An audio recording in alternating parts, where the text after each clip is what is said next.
옆 분들하고 인사하시겠습니다. 좋은 일이 있습니다. 잘 되고 있습니다. 여러분 한 주간 잘 지내셨어요? 저도 잘 지내고 왔습니다. 이제 감사할 것은 주일학교 학생들에게 참 감사합니다. 무슨 소리인지 잘 못 알아듣는 설교를 늘 앞자리에 앉아서 들어주는 우리 주일학교 학생 너무 사랑스럽고 특별히 우혁이에게 감사합니다. 잘 견뎌주고 있어서 참 감사하고 아무튼 감사하고요. 전 한 주간 동안에 필리핀 잘 이렇게 다녀왔습니다. 걱정했습니다. 필리핀 가서 좀 살이 좀 빠져와야 은혜가 될 텐데 오히려 살쪄오면 어떡하나. 근데 살이 더 쪄온 것 같아. 늘 먹고 그 필리핀은 우리나라 같은 그런 식당이 제가 다니던 지역이 특별히 없어서 주로 이제 식사하는 곳이 맥도날드, 그리고 우리나라 롯데리아 같은 졸리비라고 하는 게 있어요. 우리나라 롯데리아 같은 그런 브랜드인데, 근데 거기 24시간 영업하기 때문에 대부분 맥도날드와 졸리비에서 식사하고, 그리고 항상 빅맥을 먹었기 때문에 살이 쪘어요. 단 과일, 열대 과일 많이 먹고 오고 그러니까 힘들게 살이 쪄서 그렇게 왔는데요. 아무튼 잘 다녀와서 감사하고 여러분 기도해 주셔서 참 감사합니다. 오늘 우리 교회 처음 방문해 주신 유아실이 오늘 부부겠네. 감사하고요. 여러분 주의 이름을 축복합니다. 하나님의 은혜가 여러분 가운데 함께 있길 바랍니다. 우리 사개오 선교 보고하는 일들은 이따가 영상으로 간단하게 영상을 만들었으니까 아마 보시면 목사님 이렇게 사역하고 왔구나, 또 이렇게 기도하면 좋겠구나 하는 것들을 보실 수 있을 것입니다. 식사하시면서 계속 이렇게 동영상을 돌려놓을 테니까 이렇게 보시고 이렇게 하면 될 것 같습니다. 오늘은 구원받은 가정이라고 하는 제목으로 하나님 말씀 증거하도록 하겠습니다. 참 감동적인 글이 있어서 제가 여러분께 소개해드리고 싶습니다. 감동이 될지 유머가 될지 여러분 판단하시기 바랍니다. 어떤 글이 이렇게 써 있어요. 저는 늘 제 지갑에 우리 마누라 사진을 넣고 다닙니다. 그리고 아주 심각한 일이 있으면 항상 마누라 사진을 봅니다. 그럼 그 모든 일이 괜찮아집니다. 뭐라고 생각하냐고요? 사진을 보면서 이렇게 생각한다는 거예요. 이 여자가 내 마누라구나. 이거보다 더 심각한 일이 뭐가 있을까? 모두는 이해는 못하신 건가요? 자기 마누라 사진을 보면 최악의 일이기 때문에 더 나쁜 일은 안 일어난다는 거예요. 그래서 괜찮아진다는데, 여러분 가족 지갑 속에 포켓 속에서 어떤 사진을 가지고 계십니까? 여러분 무엇을, 어떤 사람이 여러분의 가장 큰 힘과 위로함을 여러분에게 주고 있습니까? 여러분 다시 질문 드리면, 인생길이 힘들고 지치게 되어지면 가장 먼저 떠오르는 사람은 누구입니까? 참 힘들어, 너무너무 고단해, 이런 가운데 이 사람 가장 먼저 떠오르는 사람은 여러분에게 누가 있습니까? 사랑하는 여러분, 오늘 본문에는요 아주 피곤한 인생길을 걸어왔던, 치열하게 하루하루를 살아왔던 그 사람, 한 사람이 등장합니다. 그 사람은 바로 여러분 잘 아시는 삭개오라고 하는 사람입니다. 삭개오는 여러분 잘 아시는 대로 여리고라고 하는 지역이 세리장이었습니다. 여리고라고 하는 지역은 지역적으로도 꽤 큰 성읍이었습니다. 그도 그럴 것이 요단강을 건너오면 제일 먼저 도착하는 도시, 그리고 관문과 같은 역할을 하는 도시가 여리고였습니다. 그래서 정복 전쟁을 할 때도 이스라엘 백성들이 요단강 건너자마자 제일 큰 성읍 여리고와 전투하는 일들이 있지 않습니까? 그래서 여리고라고 하는 지역 자체가 꽤 큰 도시로 그렇게 형성되어 있었습니다. 그리고 외부로부터 팔레스타인, 이스라엘 땅으로 들어오는 관문과 같은 역할을 하는 도시가 여리고였습니다. 그런 가운데, 그런 도시 가운데 세리라고 하는 직업은 꽤 당시로서는 아주 유망한 직종이고, 그야말로 부를 한 번에 다 이렇게 가져갈 수 있는 그런 직종이었습니다. 몇 번 말씀드렸지만 당시는 로마 식민지 시대 아닙니까? 로마 식민지 시대 가운데 로마 사람들은 이스라엘 사람들에게 세금을 거둘 때 어떤 방식으로 했냐면 일정한 양만큼만 바치도록 그렇게 요구했습니다. 그리고 그 이상을 어떻게 걷든지 그거는 상관하지 않았습니다. 그러니까 이스라엘 사람들 가운데 세리는 이스라엘 당시 동족들에게 일정 부분의 세금만 걷는 것이 아니고 로마에서 요구한 세금만 걷는 것이 아니고 그보다 훨씬 더 많은 돈을 거두 2배 혹은 3배까지도 그렇게 걷었답니다. 그래서 로마에 낼 세금만 걷어서 내고 나머지 돈은 자기가 착복하는 그런 시스템과 구조 가운데 있었다는 것입니다. 이때 공무원 있었으면 참 좋았을 거예요, 그죠? 대박입니다. 구속될 일도 없고 로마 사람들 신경 안 썼으니까요. 그저 그것만 거두면 되니까. 그런 가운데 세리는 그래서 이러한 구조 가운데 세리라고 하는 직종이 꽤 유명한 직종이고 돈 벌 수 있는 착취할 수 있는 가장 좋은 길이었던 것입니다. 그러한 가운데 큰 성읍의 세리였던 그리고 세리장이었다고 삭개오를 소개하고 있다는 것입니다. 여러분 잘 아시듯 이스라엘 사람들은요 세리를 그래서 죄인과 동의어로 사용했습니다. 세리하면 나쁜 놈, 도둑놈 아주 그렇게 그래서 창기와 세리는 동일하게 여길 정도로 사람들의 지탄을 받는 직종이 세리였던 것입니다. 그러한 가운데 세리장이 되었던 사람이죠. 근데 참 아이러니한 것은 삭개오라고 하는 이 사람의 이름의 뜻이 의로운이라고 하는 사람 뜻입니다. 차다크라고 하는 히브리 말에서 이렇게 어원이 나온 단어가 삭개오라고 하는 말이래요. 근데 그 단어 자체가 의로운 뜻이래요. 무효가 삭개오 뜻이 뭐라고? 삭개오 뜻이 뭐라고요? 의로운 그래. 참 아이러니해요, 그죠? 의로운 사람이라고 하는 이름을 가진 삭개오 그리고 세관 앞에 앉아 가장 불의한 일을 저지르고 있는 한 사람이 등장하고 있는 것이 오늘 본문에 나와 있는 것입니다. 사랑하는 여러분, 그렇다면 왜 삭개오는 그렇게 치열하게 자기의 삶을 살아가고 그렇게 걸어왔을까요? 아마도 성경은 침묵하고 있고 자세히 설명하지 않지만 삭개오가 가지고 있었던 치명적인 약점이었을 것이다라고 유추합니다. 오늘 본문에 보면 삭개오가 사람들이 많이 몰려있는 가운데 사람들이 많이 몰려와서 예수님을 볼 수 없어서 무화과 나무에 올라갔다 그렇게 이야기하지 않습니까? 그런데 성경은 말할 때요, 성경을 기록하는 방식이 한 사람이 어떤 모습을 평가할 때 일반적으로 작다든지 일반적으로 어떤 모습을 그렇게 기술하지는 않습니다. 무슨 이야기냐면 삭개오가 키가 작아라고 하는 말은 그냥 일반 어느 정도의 키가 작은 사람이다라고 하는 것이 아닐 수 있다는 것입니다. 우리가 말할 때 우리 전도사님은 다 잘생겼는데 키가 좀 작아. 그러면 그래 뭐 그 정도 이렇게 이해하지 않습니까? 근데 성경은요 키가 작아 그러면 단순히 키가 스몰러 다른 사람보다 뭐 스몰한 게 아니고 어쩌면 왜 그런 사람 있지 않습니까? 외소증 뭔지 아시죠? 그래서 정상적인 발육이 잘 안 돼요. 그래서 나이는 먹고 가는데 몸은 점점 작았던 그 상태에 머물러 있던 그런 사람 있지 않았을까 그렇게 생각하고 유추하는 사람이 많이 있다는 것입니다. 어쩌면 여러분 삭개오가 가지고 있는 육신적인 핸디캡은 그가 치열하게 인생길을 살 수밖에 없었을 것입니다. 내가 살 수 있는 길은 내가 이 땅 가운데 발붙이고 먹고 살 수 있는 길은 어쩌면 유일한 길은 공무원 되는 길이다.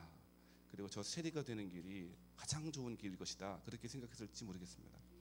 세리가 되어 사람들의 지탄을 받고 욕을 먹고 창기 같다고 죄인이라고 수근수근 거리는 일은 있을지라도 그래도 그렇게 한 걸음 한 걸음 단계 한 단계 올라가서 그렇게 성공하게 되어지고 세리가 되어지고 세리장이 되어지면 누가 나 무시할 수 있어. 내가 그렇게 돈이 많이 벌게 되어지면 누가 나한테 함부로 할 수 있어 라고 하는 마음을 가졌지 않았을까요? 이러한 가운데 삭개오는 큰 성읍에 가장 큰 돈을 벌 수 있는 가장 큰 권력을 가지고 있었던 세리장이 되었던 것입니다. 삭개오의 인생을 한마디로 이야기하면 언젠가도 말씀드렸던 것처럼 삭개오의 인생은 올라가는 인생을 살았던 사람입니다. 그렇죠? 키가 작아 볼 수 없던 그 사람이 뽕나무에 올라갔던 것처럼 어쩌면 낮고 천하여 사람들에게 무시받고 멸시받았던 그 인생이 한 걸음 한 걸음 올라가 드디어 큰 성읍의 여리고라고 하는 성읍의 세리장이 되었던 그야말로 삭개오는 한마디로 올라가는 인생을 살았던 사람이라고 말할 수가 있다는 것입니다. 그런데 웬걸요? 이렇게 올라가는 인생을 살게 되어지고 이루고자 하는 목표를 다 이루면 만족하고 좋은 일이 있으면 참 좋겠는데 삭개오는 참 목마른 인생을 살고 있었던 것 같습니다. 여러분 본문의 말씀에 보면 19장 4절에 보면 앞으로 달려가서 보기 위하여 돌 무화과 나무로 올라갔다라고 이야기하지 않습니까? 그런데 이것이 단순히 키가 작았기 때문에 무화과 나무에 올라간 것은 아닌 것 같습니다. 왜냐하면 삭개오라고 하는 사람은요, 아마도 여리고 성읍의 가장 유명한 사람이었을 것입니다. 그렇죠. 그렇게 사람들의 착취하고 돈을 빼앗아가고 하니 얼마나 싫어했겠습니까? 그렇게 유명 인사였던 삭개오였을 것입니다. 그런데 이 삭개오라고 하는 사람이 이스라엘 사람들이 모여있는, 수많은 이스라엘 사람들이 모여있는 한 곳에 들어가게 된다면 그것은 큰 위험 가운데 처했을지도 모르겠습니다. 뿐만 아니라 어쩌면 자기의 체면과 위신이 깎이는 일이라고 생각했을지도 모르겠습니다. 자기가 그래도 이만큼 돈 벌고 세리 장이나 되었는데 저 사람들 많이 몰려있는 가운데 들어가게 되어지면 나를 어떻게 볼까, 내가 좀 무시당하지 않을까, 그러한 마음 가운데 어쩌면 돌 무화과 나무에 올라갔는지도 모르겠습니다. 예전에 성경은 뽕나무라고 그랬지만 돌 무화과 나무로 이렇게 잘 바뀌었잖아요. 근데 이 뽕나무라고 하는 말이 원래 안 맞고 돌 무화과 나무라고 해야 맞습니다. 그런데요, 돌 무화과 나무가 어떤 나무냐면요, 열매가 2번 맺히는데 첫 번째 첫 열매가 맺혔을 때는 그 열매는 되게 맛이 없습니다. 그래서 대부분 그 나무를 소유하고 있는 소유주가 어떻게 하냐면 돌 무화과 나무를 처음 익은 열매는 따버려요. 그래서 버리기도 하고, 그렇게 안 하면 가난한 사람들을 시켜서 그 돌 무화과 나무에 올라가서 첫 열매 맺힌 것을 따버리는 거예요. 다 버리라고, 떼버리라고 시키기도 하고, 그리고 그것을 가난한 사람들은 떼어서 먹기도 하고 그랬답니다. 그래야 그 다음에 2번째부터 맺히는 열매는 아주 달콤한 그런 무화과 나무가 맺히는 것이죠. 아마도 그래서 삭개오는 그랬는지 모르겠어요. 아마도 삭개오는 좋은 기회로 포착한 것 같아요. 키도 작기도 하고 잘 보이지 않기도 않았을 뿐 아니라 내가 내 자존심도 지키고, 예수님 보고는 싶지만 후딱 나아가서 바디메오처럼, 그죠? 소경 맹인이었던 바디메오처럼 다윗의 자손 예수여 나를 구원하소서, 그렇게 소리는 못 지르겠고 자존심상 부끄러우니까 또 봉변당할까 그렇게는 못하겠고, 그러니까 그가 선택할 수 있는 가장 효과적인 방법이 뭐겠습니까? 돌 무화과 나무에 올라가는 것입니다. 그러면 잘 보이지도 않고 잎이 넓지 않습니까? 무화과 나무가. 그러니까 잘 가려지기도 할 것이고, 그리고 자기의 체면도 지키고, 아니면 어쩌면 사람들은 무화과 나무에 있는 사람을 여리고의 세리장이었던 삭개오로 생각하는 것이 아니고 한 농부쯤으로, 그리고 가난한 한 농부가 올라가서 저 열매를 따먹으려고 올라갔나 보다라고 생각했을지도 모르겠다는 것입니다. 어찌되었든 삭개오가 선택했던 무화과 나무로 올라가는 방법은요, 그에게는 참 생각해낼 수 있는 절묘하고 좋은 타이밍이었고 좋은 방법이었을 것입니다. 자기의 체면도 지키고 사람들의 시선도 피하고, 그리고 더 중요한 예수라고 하는 사람이 이 여리고 성읍에 들어왔는데 그 사람이 누군가라고 하는 궁금증도, 그리고 어쩌면 하루 종일 그 일평생 동안에 올라가는 인생을 살았던 가운데 피곤하고 목마르고 지쳤던 가운데 어쩌면 자기 인생의 갈증을 해결해 줄 수 있는 그 예수라고 하는 사람도 우연찮게 만날 수 있는 가장 효과적인 방법이었을 것입니다. 그런데요, 이러한 가운데 예수님이 이렇게 말씀하시고 있다는 것입니다. 뭐라고 말씀합니까? 5절 말씀 볼까요? 5절 말씀 읽어보겠습니다. 시작.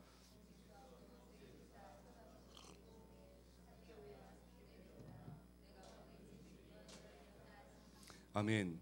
여러분 5절 말씀에 보니까 뭐라 그래요? 예수께서 그곳에 이르사 쳐다보시고 이르시되 삭개오야 속히 뭐하래요? 내려오래요. 여러분요, 삭개오는 무엇보다도 가장 힘들었을 일이 바로 이것 아니겠습니까? 예, 무화과 나무에서 내려오는 게 뭐 어렵겠습니까? 무화과 나무에서 점프하여 내려오면 단번에 내려올 수 있을 것입니다. 하지만 여러분, 예수님은 그건 말하고 있는 것 같지는 않습니다. 어쩌면 여러분, 그의 인생의 길이었던, 인생의 목표와 인생의 삶의 지표였던 올라가는 인생을 살았던 삭개오에게 이제는 그 길 따라 살지 말고 올라가는 인생 살지 말고 내려오라고 라고 하는 말씀 아니겠습니까? 어쩌면 삭개오에게 있는 가장 큰 어려운 문제였고 가장 큰 힘든 명령을 주님께서 삭개오에게 하고 있다는 것입니다. 뭐라고요? 속히 내려오라고. 이제까지는 내가 항상 올라가는 인생을 살았더라면 이제는 그러지 말고 내려오라고, 내려와서 나를 만나자고, 그리고 나 예수가 너의 집에 유하여야 되겠다고. 여러분, 언젠가 말씀드렸듯 사람이 물을 달라고 그러면 물을 함께 마시면 친구가 되겠다는 뜻이고, 그 집에 유하여야겠다, 그 집에서 숙박을 하고 지내게 되면, 그렇게 요구하면 그것은 영원한 가족이 되겠다는 뜻이랍니다. 그러니까 예수님은 이렇게 말씀하고 있는 거죠. 너 이제까지 항상 올라가는 인생 살지 않았냐? 너 핸디캡이 문제였든 다른 무엇이 문제였든 모르겠지만 또 올라가고 또 올라가서 저 큰 성읍에 세리장이 될 때까지 올라가는 인생 살았더라면 이제는 그러지 말고 내려오라고. 올라가는 인생 살지 말고 내려와서 나하고 친구가 되어지고 나의 영원한 가족이 되어서 하나님의 구원에 참여하는 게 좋지 않겠느냐고, 그렇게 예수님께서 그 인생을 부르시고 초청하고 있다는 것입니다. 사랑하는 여러분요, 오늘날 많은 사람들은요 그렇게 삭개오처럼 어쩌면 모습은 달라도 모양은 달라도 다 그렇게 올라가는 인생을 살아가고 있는 것 아니겠습니까? 왜 열심히 공부합니까? 학생들에게 질문해 보면, 우리 아이들에게 질문해 보면 왜 열심히 공부합니까? 왜 청년들이 열심히 대학 가려고 그러고 좋은 대학 가려고 그러고 왜 그렇게 합니까? 한마디로 이야기하면 여러 목표가 있겠지만 올라가는 인생 살기 위해서 그런 것 아닙니까? 지금은 어렵지만 힘들지만 조금 부족한 거 많이 있지만 조금 더 노력하고 조금 더 열심히 해서 또 올라가 보고 또 올라가 보고, 그렇게 올라가 보면 행복할 거야, 잘 살 수 있을 거야. 그렇게 하기 때문에 그런 인생 살라고 그렇게 공부하는 것 아니겠습니까? 오늘날 많은 사람들은 그렇게 사는 것이 잘 사는 것이라고, 그렇게 사는 것이 행복한 길이라고 요구하고 그렇게 살기를 그렇게 도전합니다. 예, 그렇게 도전하면 일시적으로는 만족하고 또 성취감도 있을지 모르겠습니다. 그 다단계 회사들이 다 그렇게 하지 않습니까? 거긴 웬 직급들이 그렇게 많은지요. 알지도 모르지도 못한 직급이 되게 많아요. 계속 조금만 하면 이렇게 올려주고 그러는 거예요. 왜 나름대로 성취감이 있고 잘하는 것 같고 그렇지 않습니까? 그래서 나도 저 위에 어딘가인지 모르겠지만 저 위까지 올라가게 될 것이고, 거기만 올라가면 성공할 것 같고 행복할 것 같아. 그렇게 살아가고 있는 거죠. 오늘날 여러분, 많은 사람도 그렇게 살아가요. 그것 때문에 살아가요. 그런데 우리 주님이 정반대로 말씀하신다고요. 뭐라고요? 올라가지 말라고. 올라가는 인생 살지 말라고. 이렇게 이야기하면 참 인기 없는 줄 알아요. 그죠? 올라가자고 할렐루야 소리 외치고 그렇게 올라가야 잘 사는 길이라고 얘기하면 내가 해보고 싶은 마음, 성취감도 그렇지 몰라. 그런데 아니, 예수님 정반대로 말씀하시던데 올라가는 인생 살지 말고 내려오라고. 인생의 터닝 포인트를 좀 가져보라고. 올라가는 게 행복한 것 아니라고. 올라가면 어지럽기만 하지, 내려와야지. 이게 여러분 오늘 우리가 이 아침에 받아야 될 말씀 아니겠습니까? 제가 참 감동이 아니고 아주 이렇게 뭐라 그럴까요? 주의 깊게 읽었던 책 가운데 하나가 뭐였냐면요, 책 제목이 그래요. 돈 한 푼 없이 부자로 사는 법. 확 땡기지 않습니까, 여러분요? 필 캘러웨이라고 하는 사람이 지은 책인데요, 돈 한 푼 없이 부자로 사는 법이라는 거야. 그러니까 이 책에서 이렇게 재미있는 글을 썼는데, 어떤 사람이 글을 인용하면서 이렇게 썼어요. 돈으로 살 수 있는 것과 없는 것 이렇게 구분해서 이 사람이 이렇게 써놨는데 이렇게 썼어요. 돈으로는 멋진 집은 살 수 있다. 그러나 가정은 살 수 없다. 돈으로는 예쁜 침대는 살 수 있다. 그러나 평화로운 잠은 살 수 없다. 돈으로는 직장 동료들을 살 수 있겠지만 친구들은 살 수 없다. 돈으로 음식은 살 수 있겠지만 만족함을 살 수 없으며, 돈으로 섹스는 살 수 있겠지만 사랑은 살 수 없으며, 돈으로 새 차는 살 수 있겠지만 안전은 살 수 없고, 돈으로 태양 아래서의 따뜻한 휴가는 살 수 있겠지만 평화는 살 수 없으며, 돈으로 재미는 살 수 있겠지만 성취감은 살 수 없으며, 돈으로 약은 살 수 있겠지만 돈으로 건강은 살 수 없다. 사랑하는 여러분, 많은 사람들은 올라가고 또 올라가서 많이 얻게 되어지면 가정과 평화로운 잠과 친구들과 만족함과 사랑과 안전과 건강과 성취감과 평화를 얻을 줄 생각합니다. 그렇기 때문에 올라가려고 합니다. 하지만 여러분, 주님은 정반대로 이야기합니다. 그것이 그렇게 올라가는 인생을 사는 것이 그런 것들을 얻게 하는 것이 아니고 도리어 낮아지고 또 내려가야, 그리고 낮은 데 계시는 주님을 만나야 이러한 평화를, 이러한 샬롬을, 이러한 사랑을 얻을 수 있다고 주님이 그렇게 요구하시고 우리를 부르시고 있는 줄 믿으시기 바랍니다. 사랑하는 여러분, 제가 다시 한번 질문 드립니다. 여러분은 올라가는 인생을 살고 계십니까? 아니면 여전히 그 나무 위에 올라가서 주님께 나아가지도 못하고 아니지도 못하고 그 중간 어디쯤 계십니까? 삭개오는 어쩌면 여러분요 시편 123편의 말씀처럼 하나님의 관심과 은혜를 더 사모했는지 모르겠습니다. 시편 123편 말씀해 보니까 이렇게 이야기합니다. 우리 한번 읽어볼까요? 오늘 우리의 기도하는 제목으로 삼고 한번 읽어보겠습니다. 시편 123편 1절부터 3절까지 시작. 하늘에 계시는 주여, 내가 눈을 들어 주께 향하나이다. 상절의 손을 바라보는 종들의 눈같이, 여주인의 손을 바라보는 여종의 눈같이 우리의 눈이 여호와 우리 하나님을 바라보며 우리에게 은혜 베풀어 주시기를 기다리나이다. 여호와여, 우리에게 은혜를 베푸시고 또 은혜를 베푸소서. 아멘. 사랑하는 여러분요, 어쩌면 삭개오가 나무에 올라갔던 이유는 이것 아닐까요? 그리고 하나님은요 이 사실을 정확하게 하셨던 것입니다. 그리고 삭개오에게 그렇게 말씀하셨던 것이죠. 뭐라고요? 삭개오야, 속히 내려오라. 내가 오늘 내 집에 유하여야 하겠다. 사랑하는 여러분, 이 구원함의 초청이, 이 인생길을 바꾸라고 요구하신 하나님의 초청하심이 오늘 우리가 이 아침에 받아야 될 메시지인 줄 믿으시기 바랍니다. 이런 가운데 6절의 말씀에 보니까 삭개오가 어떻게 합니까? 급히 내려와 즐거워하며 영접하거늘. 삭개오는 이 예수님의 부르신 가운데 아주 기뻐하고 즐거워했습니다. 그러한 가운데 여러분, 자 8절의 말씀 보겠습니다. 8절에 보니까 이렇게 이야기합니다. 삭개오가 서서 주께 여짜오되 주여 보시옵소서. 내 소유의 절반을 가난한 자들에게 주겠사오며 만일 누구의 것을 속여 빼앗은 일이 있으면 내 갑절이나 갚겠나이다. 여러분 9절 말씀에 보면 하나님께서 오늘 구원이 이 집에 이르렀다라고 말씀하시지 않습니까? 그런데 여러분요, 우리는 생각하기를 구원은 회개하여 주를 믿는 사람에게 구원을 주시는 것 아닙니까? 그런데 오늘 본문에 보면 명시적으로 명확하게 삭개오가 하나님 앞에 회개했다라고 하는 증거는 보이지 않습니다. 맞습니까? 뭔 소리인지 모르겠습니까? 이를테면 이런 말이에요. 탕자처럼, 그죠? 탕자처럼 아버지 집에 돌아와서 내가 잘못했다고, 나를 품꾼의 하나로 보시라고, 이제 내가 아버지 은혜 감당할 길이 없다고 그렇게 와서 회개한다든지, 다른 다윗처럼 말이죠, 내가 그렇게 범죄했다고, 그렇죠? 시편 51편에 그렇게 회개하고 기도하는 것처럼 회개의 분명한 모습이 없지 않습니까? 그런데 하나님은 이 삭개오에게 뭐라고 합니까? 삭개오의 집에 구원이 이르렀다고, 그리고 이 삭개오도 하나님의 자녀라고 그렇게 말하지 않습니까? 어떻게 된 사실입니까? 근데요, 오늘 본문의 말씀에 보면 삭개오가 명확하게 하나님 제가 잘못했어요, 용서해 주세요 하진 않았을지 모르겠지만 회개에 합당한 증거가 보여지고 있다는 사실입니다. 이게 중요합니다. 여러분, 이게 중요합니다.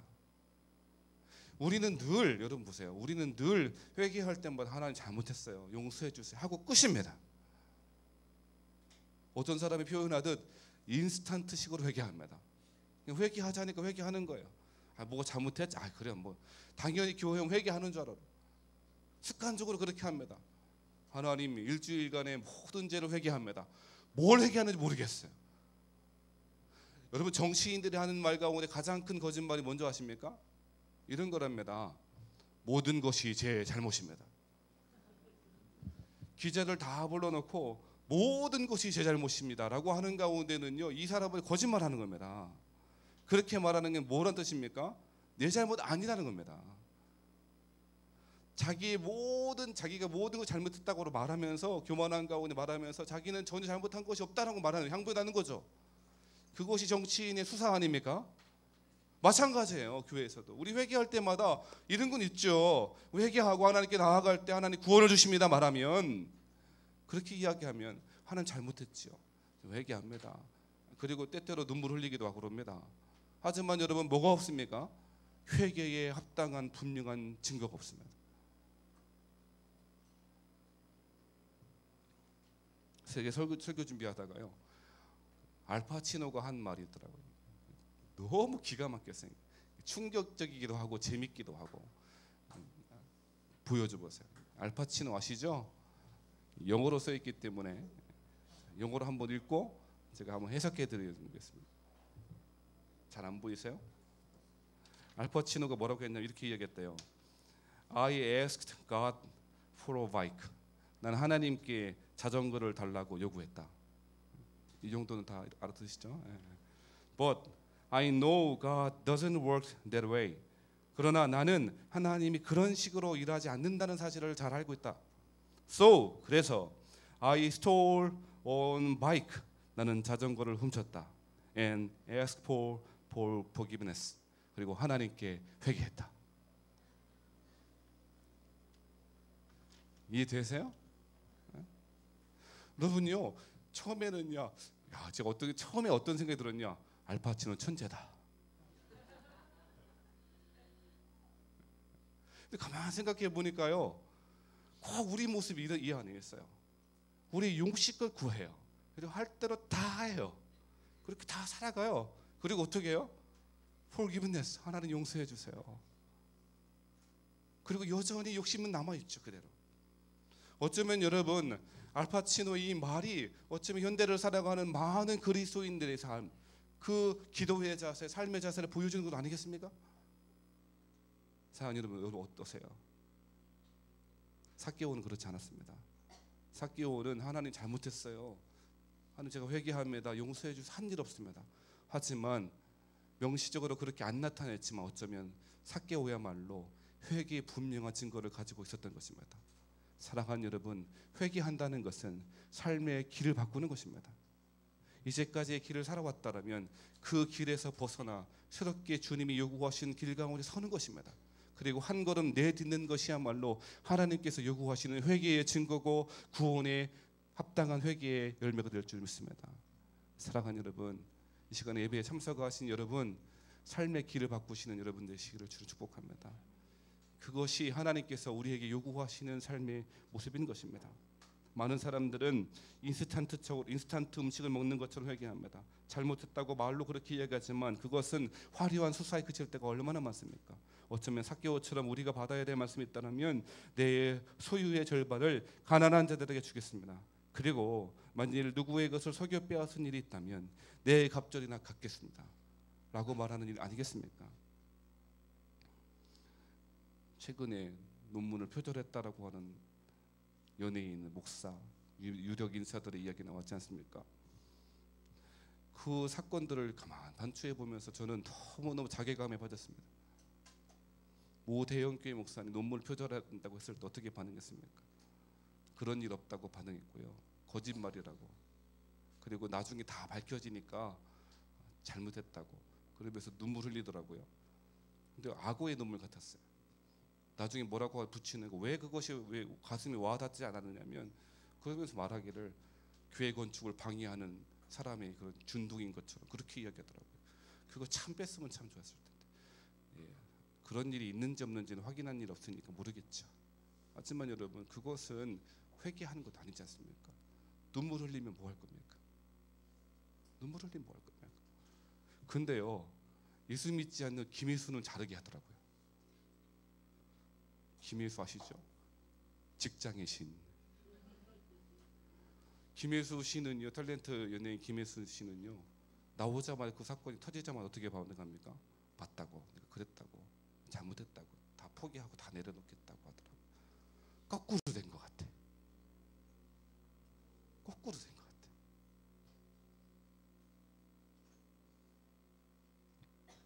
사랑하는 여러분, 우리 9절에 이르기 위해서 여기까지 왔어요. 자 보세요. 9절 말씀을 다시 한번 읽어봐요. 9절 말씀 같이 시작. 예수께서 이르시되 오늘 구원이 이 집에 이르렀으니 이 사람도 아브라함의 자손이로다. 아멘. 사랑하는 여러분, 삭개오에게 말씀하신 이 하나님의 축복이 우리 교회의 모든 식구들 가운데 있게 되시기를 주의 이름으로 축복합니다. 우리뿐 아니라 우리 가족 가운데 이 삭개오의 축복, 구원의 축복이 이르게 되기를 주의 이름으로 축복합니다. 그러려면 어떻게 될까요? 첫 번째 따라하세요. 내려와라. 뭐 하자고요? 내려오세요. 두 번째 어떻게 하면 좋을까요? 삶의 길을 바꾸시기 바랍니다. 회개에 합당한 증거를 보여주세요. 그러면 반드시 우리 주님께서 뭐라고 말씀하시겠습니까? 원래부터 아브라함의 자손이라고, 이 사람도 아브라함의 자손이라고, 내 자녀라고, 내가 택한 백성이라고. 이 하나님의 말씀이 우리 모든 가족 가운데, 오늘 우리 교회 처음 방문하신 여러분 가운데 있게 되시기를 주 여러분 축복합니다. 이것이 하나의 축복 아니겠습니까? 여러분요, 그것 아십니까? 예수님은요 여리고에 들어갈 일이 별로 없으셨어요. 우리 본문에 보니까 예수께서 여리고로 들어가 지나가시더라 그러잖아요. 여리고 들어갈 일이 별로 없으신 분이에요. 대부분의 사역들은 갈릴리 하셨고요, 가끔 예루살렘에 오셨어요. 여리고 들어가실 일이 없었어요. 마찬가지로 예수님께서요 거라사인의 지방에 들어가실 필요도 없었어요. 수가성에 들어갈 필요도 없었어요. 그런데 왜 예수님께서 여리고성에 들어가셨을까요? 이유가 뭘까요? 그곳에 잃어버린 한 사람이 있었기 때문이었습니다. 그리고 그 사람이 삭개오죠. 예수님께 수가성에 들어갈 일이 하나도 없었지만 수가성에 들어가실 이유가 있었습니다. 그 한 가지 이유는 그 목마른 한 여인 때문이었습니다. 예수님께서 거라사인의 지방에 들어갈 아무런 이유가 없었지만 한 사람, 사단에 사로잡힌 그 사람을 구원하기 위해서 예수님 그곳에 지나가셨던 것입니다. 사랑하는 여러분, 이 시간에 우리가 찬송하고 기도할 때에 마음으로부터 주님을 요청하고, 주님 우리 가운데 임하시기를, 우리 가족 가운데 삭개오에게 주셨던 하나님의 축복을 주시기를 기도하는 자들에게 반드시 만나주실 줄 믿습니다. 이러한 은혜가 여러분 가운데 있게 되시길 바라고, 먼저 찾아와 주신 하나님, 삭개오가 먼저 주님을 본 것이 아니고 주님이 먼저 삭개오를 봤잖아요. 우리 찬송하고 기도할 때 우리 주님께서, 우리를 잘 알고 계신 주님께서 보시고 아셔서 하나님의 은혜와 구원으로 우리 인도에 가실 줄 믿습니다.